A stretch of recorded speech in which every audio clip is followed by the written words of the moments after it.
국정감사 이틀째인 오늘 14개의 상임위원회가 진행되고 있습니다. 김현지 대통령실 제1부속실장의 이름이 국감장 곳곳에서 소환되며 여야 공방이 이어졌고 이진숙 전 방송통신위원장이 증인으로 출석해서 작심 발언을 이어갔습니다. 추 기자를 연결합니다. 김다연 기자. 네, 국회입니다. 네, 이진숙 전 방통위원장 어떤 발언들을 했습니까? 네, 우선 이진숙 전 위원장은 오늘 오후 일반 증인으로 출석했는데요. 방송통신위원회가 없어지면서 민간인 신분이 된 건데 이 자리에서 이 전 위원장은 연휴 직전 이뤄졌던 경찰의 체포를 두고 작심 발언을 이어갔습니다. 위원장직 해임 하루 뒤 수갑까지 채워 압송될 거라곤 상상하지 못했다며 비상식이 새로운 기준이 됐다고 비판했는데 발언 직접 들어보겠습니다. 수갑을 또 채울 수는 없겠지만 제 생각은 그렇습니다. 대통령한테 한번 밑보이면 당신들도 이렇게 될 수 있다, 될 것이다. 그런 메시지라고 저는 생각하고 있습니다. 그러면서 숨진 양평군청 공무원 역시 공권력의 폭력에 시달렸을 거라고 특검의 강압 수사에 힘을 싣기도 했는데요. 이어 본인 여름 휴가는 수해를 이유로 공개적으로 반려시키더니 정작 대통령 부부는 화재 수습 국면에 예능에 출연하는 걸 보고 이해할 수 없었다고 직격하기도 했습니다.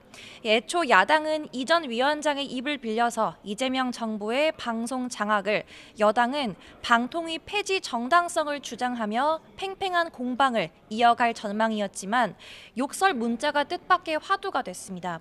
민주당 김우영 의원이 국민의힘 박정훈 의원으로부터 받은 메시지를 공개한 게 화근이 됐는데 직접 들어보겠습니다. 에휴 이 찌질한 놈아. 공적 질문을 한 걸 가지고 개인적으로 문자 메시지를 통해서 저렇게 사적 보복을 하는. 이 과정에서 박 의원의 휴대전화 번호까지 그대로 노출된 데다 해명을 위한 별도 발언 기회가 주어지지 않으면서 과방위는 고성 끝에 파행을 빚기도 했습니다. 예, 김현지 대통령실 제1부속실장의 국감 출석 여부도 관심인데요. 소관 상임위인 운영위를 제외하고도 다른 곳에서도 소환되고 있지요? 네, 국회 법사위에서도 김현지 부속실장이 소환됐습니다. 대북 송금 사건 수사 과정에서 김 실장이 이재명 대통령에 대한 불리한 진술을 막기 위해 이화영 전 경기도 평화부지사의 변호인 교체에 영향을 미쳤다는 게 국민의힘 주장입니다.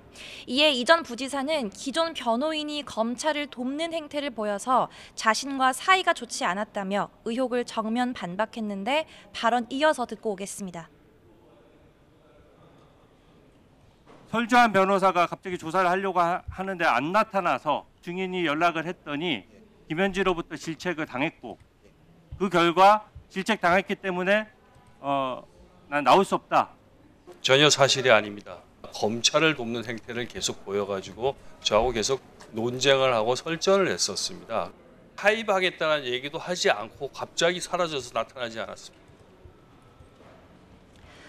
농림축산식품부에 대한 국정감사에서도 김현지 실장이 언급됐습니다. 국민의힘 주장은 김 실장이 김인호 산림청장과 과거 시민단체에서 함께 일했기 때문에 사적 관계가 인사에 영향을 줬는지 증인으로 불러서 따져봐야 한다는 건데요. 이에 민주당은 확실하지도 않은 내용으로 정쟁화하겠다는 거로밖에 들리지 않아서 증인 채택에 협조할 수 없다고 맞받았습니다. 이런 가운데 내일 김 실장 증인 채택 여부가 안건으로 잡혀있던 운영위원회 전체 회의가 미뤄졌습니다. 국민의힘은 민주당이 일방적으로 회의 연기를 통보했다고 주장했는데 민주당은 야당이 김 실장을 무려 6개 상임위에서 부르려 한다며 과한 처사라는 입장입니다. 네, 오늘도 캄보디아 사태가 국감의 화두가 됐죠.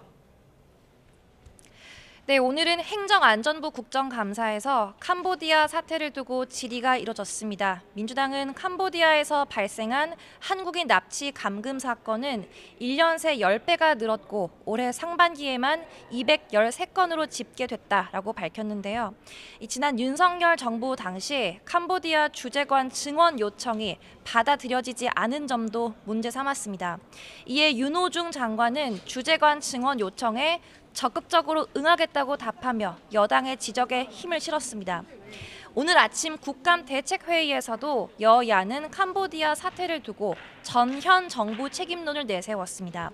민주당은 지난 정권의 부패와 무능 때문에 이번 사태가 발생했다고 주장했습니다. 윤석열 정권이 캄보디아 공적 개발 원조 예산에만 신경 쓰고 국민 안전은 외면했다고 말했는데 관련 발언 들어보겠습니다. 윤석열 정권이 캄보디아 ODA 사업 예산은 대폭 늘린 반면에 정작 국민의 생명은 뒷전이었다는 것이 밝혀졌습니다. 국제범죄 대응 인력은 줄이고 경찰 주재관 증언 요청도 외면했던 것으로 드러났습니다. 반면 국민의힘은 이번 사태가 캄보디아 대사가 공석인 상황에서 발생한 점을 강조합니다. 특히 지금 정부가 검토하는 코리아 데스크 설치는 매우 안이한 대응이라며 대통령이 직접 행동에 나서라고 요구했는데 역시 발언 준비돼 있습니다. 범정부 긴급 대응 TF 구성이나 특사 파견, 정상 간 통화 이런 외교 채널을 총동원해서 캄보디아 정부의 실질적인 행동을 이끌어내야 가능합니다. 외통위는 오는 22일 캄보디아 현지 국감을 연다는 계획이라 여야 격돌은 계속 이어질 전망입니다. 지금까지 국회에서 YTN 김다연입니다.